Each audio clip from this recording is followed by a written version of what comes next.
7.5 minute বা 7 minute 35 ছেকেণ্ডৰ ভিতৰত সোমালে কেণ্ডিডেটজনীয়ে 10.8 মাৰ্ক পাব। নমস্কাৰ বন্ধু বান্ধৱীসকল, কি খবৰ আপোনালোকৰ? আপোনালোকক মোৰ ইউটিউব চেনেল পূৰ্বাছ টিপছ এণ্ড ব্লগছলৈ পুনৰবাৰ স্বাগতম জনাইছোঁ।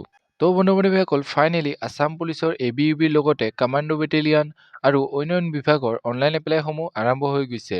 আপোনালোকে যদি এতিয়ালৈকে অনলাইন এপ্লাইসমূহ কৰি লোৱা নাই তেন্তে অনলাইন এপ্লাইসমূহ কৰি ল'ব। এইবাৰ যিহেতু আছাম পুলিচত বহুতো নতুন কেণ্ডিডেটে অনলাইন এপ্লাই কৰিছে, তেওঁলোকে মোক সুধি আছে যে ইয়াৰ ফিজিকেল টেষ্টত দৌৰিব কিমান লাগিব, হাইট ৱেইট কিমান লাগিব, ইয়াৰ চিলেকশ্যন প্ৰচেছ কেনেকুৱা হ'ব আৰু আছাম পুলিচৰ এইবাৰৰ পোষ্টত ছোৱালীৰ পোষ্ট কিমান আছে, সকলো ডিটেইলছ সহকাৰে আপোনালোকক এই ভিডিঅ'টিৰ যোগেৰে জনাম। চাই যাওক ভিডিঅ'টো লাষ্টলৈকে।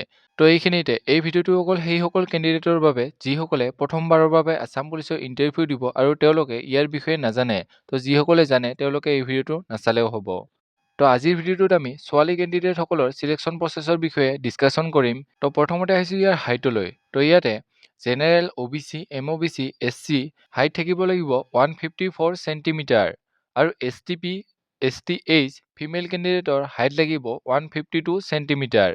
যিসকল কেণ্ডিডেটৰ ইমানখিনি হাইট আছে তেওঁলোকে ইয়াৰ বাবে অনলাইন এপ্লাই কৰিব পাৰিব বা ফিজিকেল টেষ্টত তেওঁলোকৰ ইমানখিনিয়ে হাইট চোৱা হ'ব। ইয়াতে ৱেইটক লৈ আপোনালোকে চিন্তা কৰিব নালাগে। আছাম পুলিচত ৱেইট চেক কৰা হয় যদিও ইয়াতে ফেইল কৰাই দিয়া নহয়। এতিয়া আহিছোঁ ইয়াৰ ফিজিকেল এফিচিয়েঞ্চি টেষ্টলৈ, অৰ্থাৎ ছোৱালীসকলৰ ইয়াতে ৰানিং কিমান লাগিব আৰু লং জাম্প কিমান মাৰিব লাগিব।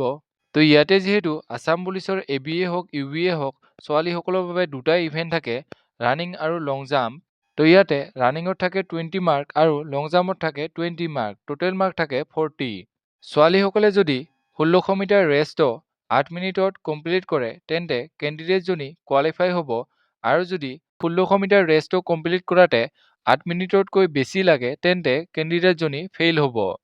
এতিয়া আহিছোঁ ইয়াৰ কিমান মিনিটত দৌৰিলে কিমান মাৰ্ক পাব। ইয়াতে যদি কেণ্ডিডেটজনীয়ে 5 মিনিট 30 ছেকেণ্ড বা তাতকৈ আগত সোমায় তেন্তে কেণ্ডিডেটজনীয়ে এক্সেলেণ্ট মাৰ্ক পাব, অৰ্থাৎ 20 মাৰ্ক পাব। 6 মিনিটত সোমালে 17 মাৰ্ক পাব। 6.5 মিনিট অৰ্থাৎ 6 মিনিট 30 ছেকেণ্ডত সোমালে 14.6 মাৰ্ক পাব। 7 মিনিটত সোমালে 12.8 মাৰ্ক পাব। 7.5 মিনিট বা 7 মিনিট 35 ছেকেণ্ডৰ ভিতৰত সোমালে কেণ্ডিডেটজনীয়ে 10.8 মাৰ্ক পাব। আৰু যদি কেণ্ডিডেটজনীয়ে 8 মিনিটত সোমায় তেন্তে কেণ্ডিডেটজনীয়ে 10 মাৰ্ক পাব, অৰ্থাৎ 10 মাৰ্ক পাব। এতিয়া হয়তো আপোনালোকে বুজি পালে যে কিমান মিনিটৰ দৌৰিলে কিমান মাৰ্ক পাব। আপোনালোকক 1600 মিটাৰ দৌৰিব দিব। যদিহে আপোনালোকে এইবাৰ আছাম পুলিচত চাকৰি ল'ম বুলি ভাবিছে তেন্তে আপোনালোকে 6 মিনিট 30 ছেকেণ্ডৰ পৰা 7 মিনিটৰ ভিতৰত যদিহে ৰানিংটো কমপ্লিট কৰিব পাৰে তেতিয়াহে আপোনালোকৰ কিবা এটা চান্স থাকে। যিহেতু এইবাৰ কম্পিটিশ্যনৰ লেভেল বহুত হাই হ'ব, গতিকে এইবাৰ কাট অফো বহুত যাব। গতিকে আপোনালোকে এতিয়াৰে পৰা ইয়াৰ ৰানিঙৰ বাবে প্ৰেক্টিচ কৰি থাকক।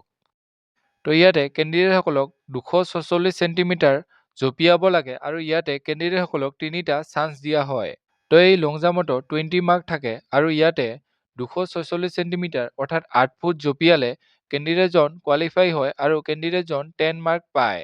ইয়াতে যদি কেণ্ডিডেটজনীয়ে 9 ফুট 4 ইঞ্চি জঁপিয়ায় তেন্তে কেণ্ডিডেটজনে 11.8 মাৰ্ক পাব। যদি কেণ্ডিডেটজনীয়ে 10 ফুট 4 ইঞ্চি জঁপিয়ায় তেন্তে কেণ্ডিডেটজনীয়ে 13.6 মাৰ্ক পাব। যদি কেণ্ডিডেটজনীয়ে 11.4 ইঞ্চি অৰ্থাৎ 11 ফুট 4 ইঞ্চি জঁপিয়ায় তেন্তে কেণ্ডিডেটজনীয়ে 16 মাৰ্ক পাব। আৰু যদি কেণ্ডিডেটজনীয়ে 12 ফুট 7 ইঞ্চি বা 6 ইঞ্চি জঁপিয়ায় তেন্তে কেণ্ডিডেটজনীক এক্সেলেণ্ট মাৰ্ক অৰ্থাৎ 20 মাৰ্ক দিয়া হ'ব। আপোনালোকে হয়তো এতিয়া বুজিলে যে কিমান ফুট জঁপিয়ালে কিমান মাৰ্ক পাব। যদিহে আপোনালোকে লং জাম্পটো একেবাৰে জঁপিয়াব নোৱাৰে তেন্তে আমাৰ চেনেলত লং জাম্প কেনেকৈ মাৰিব তাৰ ওপৰত অলৰেডি ভিডিঅ' বনোৱা আছে। আপোনালোকে ভিডিঅ'টো চাই ল'ব।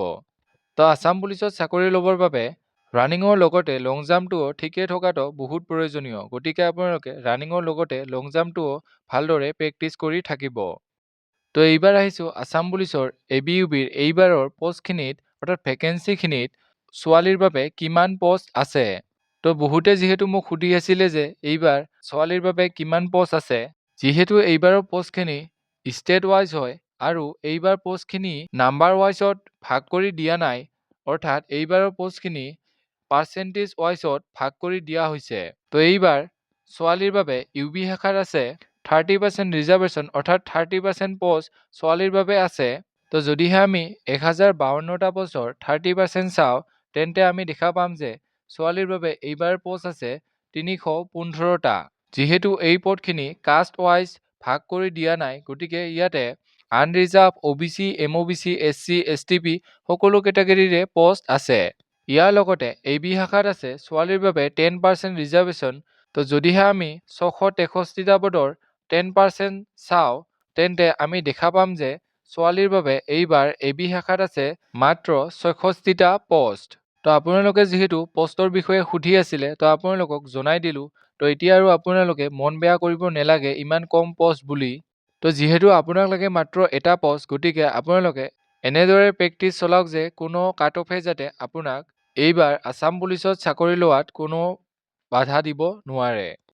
তো এইখিনি আছিলে আজি ভিডিঅ'। তো যদি ভিডিঅ'টো চাই ভাল পালে তেনেহ'লে লাইক কৰিব, কমেণ্ট কৰিব, বন্ধু বান্ধৱীসকলৰ লগত ভিডিঅ'টো শ্বেয়াৰ কৰিব। আৰু যদি আপোনালোকে আমাৰ চেনেলটোৰে প্ৰথমবাৰৰ বাবে আহিছে, তেনেহ'লে চেনেলটো ছাবস্ক্ৰাইব কৰি থ'ব।